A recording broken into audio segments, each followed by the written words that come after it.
Hey guys! First of all, I want to apologize for only having one shot from the vegetative stage. I really don't know what was wrong with me. In today's run I show you how I grow a cherry McMuffin, a blue sushi and a frosty açaí minz, and how the frosty açaí minz is harvested and dried.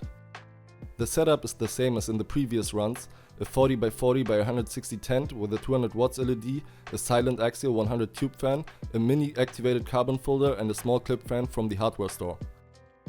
The lamp runs at a maximum of 50% light output for the entire grow.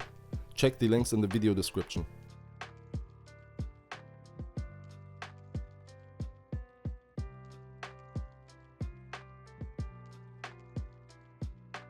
For germination, 0.5 liter cups were filled with slightly pre-fertilized soil that you can get from any grow shop.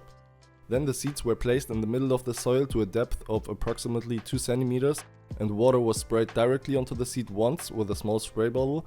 Then the seed was covered with soil and the surface moistened again with a few sprays. Then leave the cups in the dark at over 15 degrees Celsius and check them daily until the seedling has come to the surface. As soon as the seedling has come to the surface, the plants were simply placed under an 18-hour light cycle.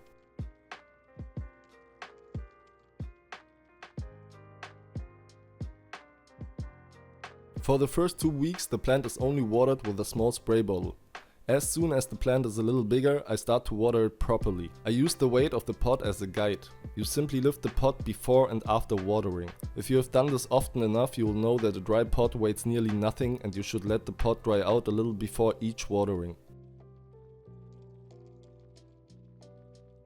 The amount of watering is simply always adapted to the plant's drinking behavior. If the pot dries out too quickly, I water more the next time, but always make sure not to overwater. It's better to give too little water than too much. I water with tap water, left to stand for 12 to 24 hours. I don't adjust the pH and I don't use liquid fertilizers. After the plants had completely rooted through the cups, they were repotted on day 24 of the vegetative stage. The blue sushi in an 8 liter fabric pot, the cherry McMuffin in a 5.5 liter plastic pot and the frosty açaí minz in a 9 liter plastic pot. The first 2 shoots on the first node were removed from all the plants, as I have noticed that these usually grow weaker. To initiate the flowering stage, the light is set to 12 hours. After initiating the flowering stage, the plants will start to stretch. That happens the first 2 to 3 weeks of the flowering stage, in which the plant produces a height increase of 100 to 200% depending on the strain and the length of the vegetative stage. The plants were fertilized far too late.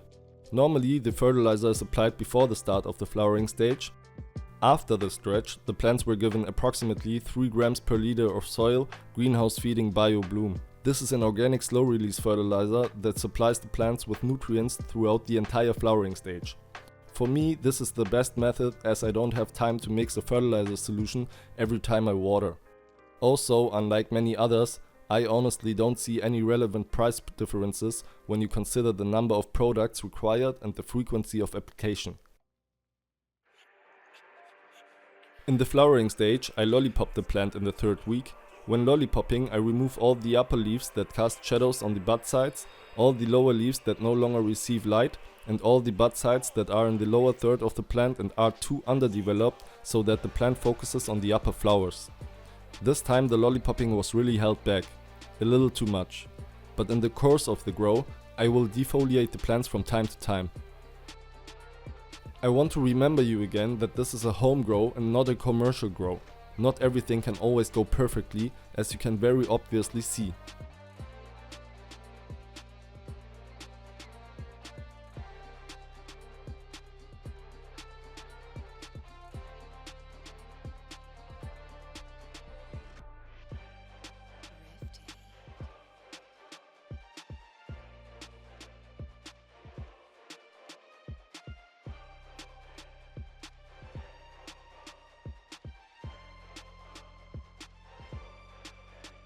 In every grow stage, the VPD, i.e. the vapor pressure deficit, is actually the ideal value that you should focus on.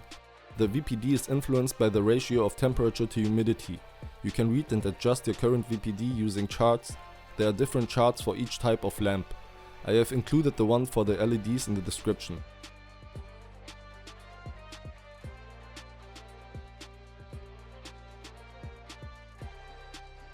The circulating air clip fan remains on during the entire flowering stage, simply to give mold less chance to develop.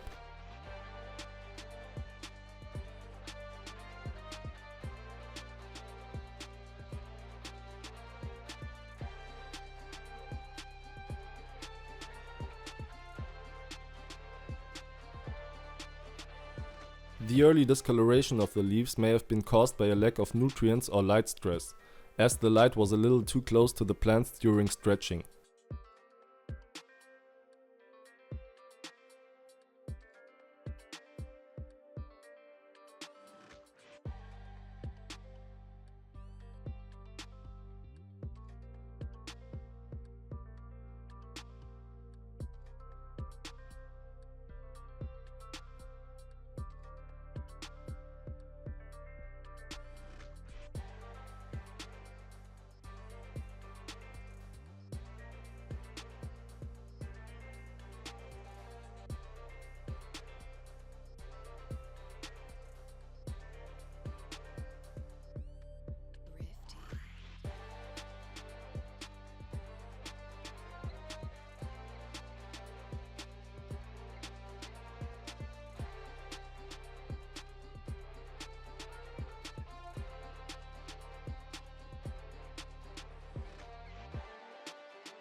In the first few weeks of the flowering stage, I sometimes raised the temperature to 29 degrees Celsius.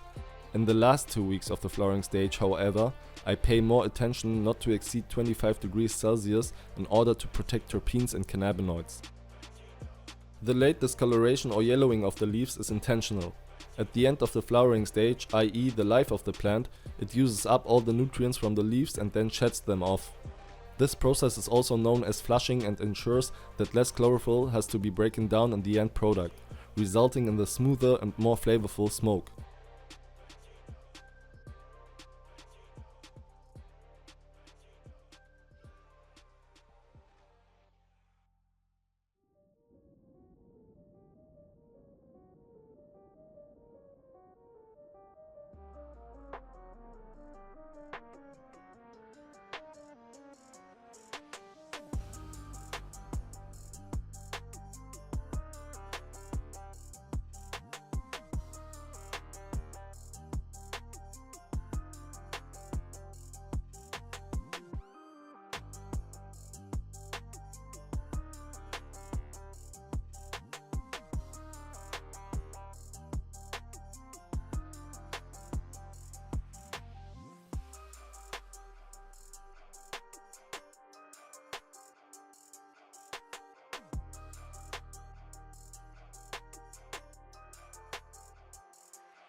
This time I didn't play around with 48 hours of only light or only darkness before harvest, as I didn't harvest the plants together.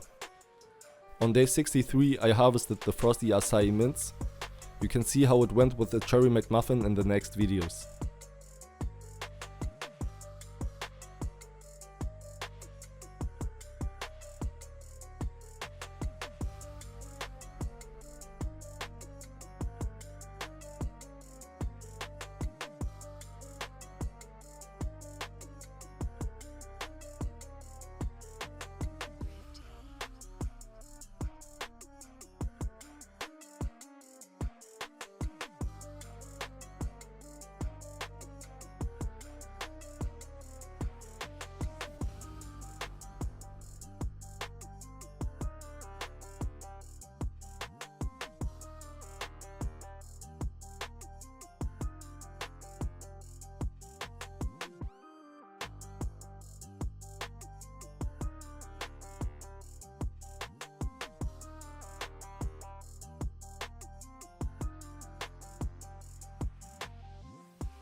Here are a few shots of the trichomes on the day of harvest.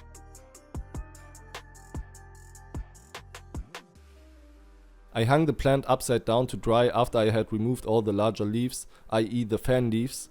It is best to hang the plant in the dark at the temperature of 16 to 19 degrees Celsius and the humidity of 55 to 60% to protect terpenes and cannabinoids. It took about 10 days to dry the plant.